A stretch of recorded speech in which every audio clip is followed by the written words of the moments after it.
Get your St. Louis MMA fix at knucklejunkies.com. This video is sponsored by Brad Carey with Realty Executives Premier. If you're looking to buy or sell your home, call Brad Carey. Need a lawyer who fights as hard as you? Call John Meehan, attorney at law. Arion Zekta here with Knuckle Junkies, here with Scott Ettling, who just had a fantastic professional debut here at the Lumiere Casino. I mean, man, you out-jiu-jitsu'd a man known for his jiu-jitsu. How does that feel tonight? I feel great. He's a tough kid. A lot stronger than I thought he was going to be. I got on the ground. I'm real comfortable on the ground. I was in a bad position a couple times, and I just happened to sweep, and I capitalized on it. Now, he had your back for a couple moments there in the first round, and you seemed to be calm, cool, and collective.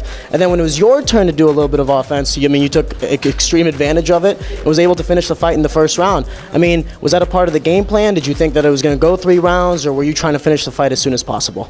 I was trying to finish the fight first round.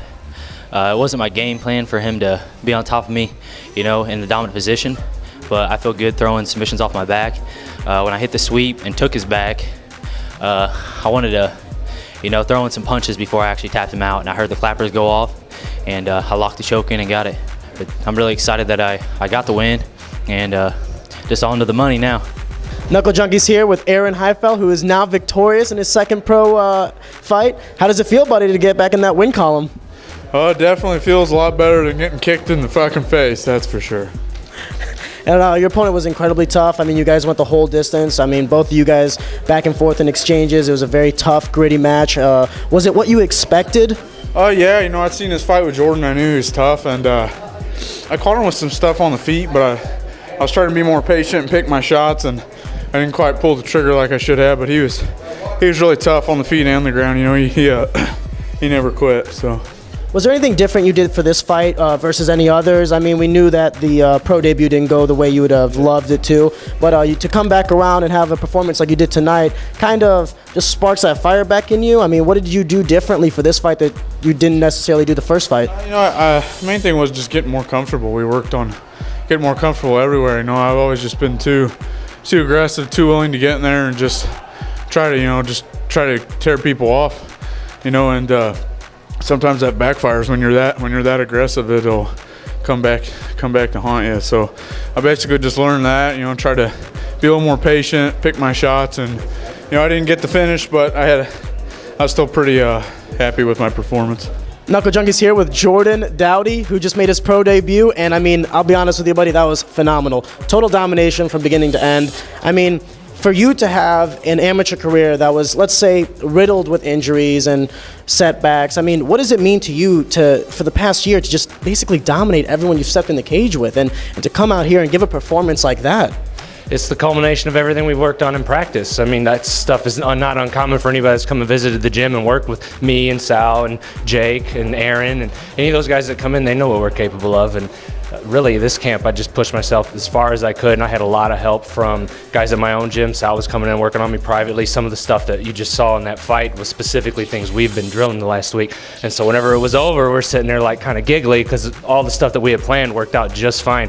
And really, working with Aaron, Highfill, and the guys at the War Room, they were helping me so much for this fight. I couldn't thank them enough because I was ready for anything in there. So I just knew I had all my bases covered. And as far as being past all the injuries and all that, I never stopped training when I was injured. If I couldn't use this leg, I would just, shadow box, work in the mirror. There's always something you can work on. Awesome. And you spoke a little bit about Aaron Hifel, and he was talking a little bit about you. Is there kind of a little collab there? Are you guys trying to train a little bit more and more together? How is that? Definitely. Well, the thing is, there's a handful of 170-pounders around here, and he's local in here, and I know he's a hard-working guy. That's what really drew me to him is Jake went down and was working with him one day, and he was just very, very nice to him and, very forthcoming. Said, oh, you're welcome anytime. And the funny thing was after one of the fights I had in December, I ran across him online, and I was like, I thought we were already friends. So I sent him a message, and we started talking. I'm like, we should train together sometime because, we're some of the top guys out there. We can iron sharpens iron here. Why not work together? And I think tonight you saw the results of that. I mean, I thought that went really well. That went to plan.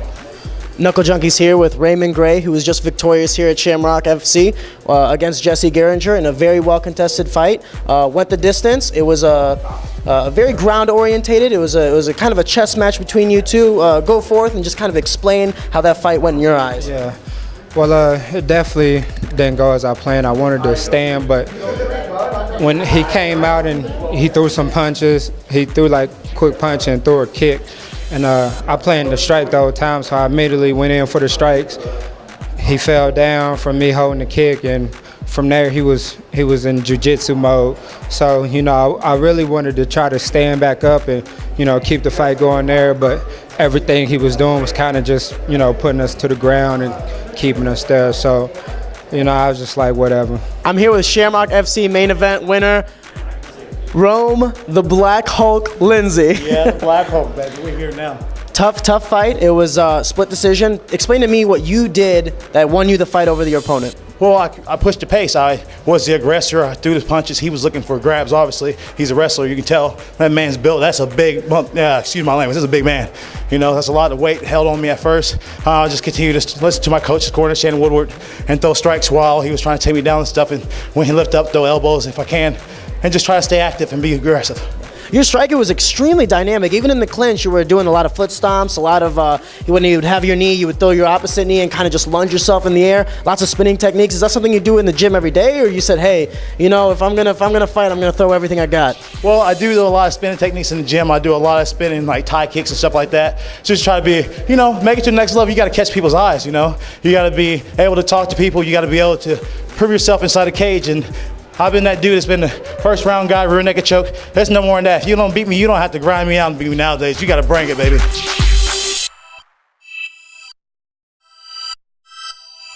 knucklejunkies.com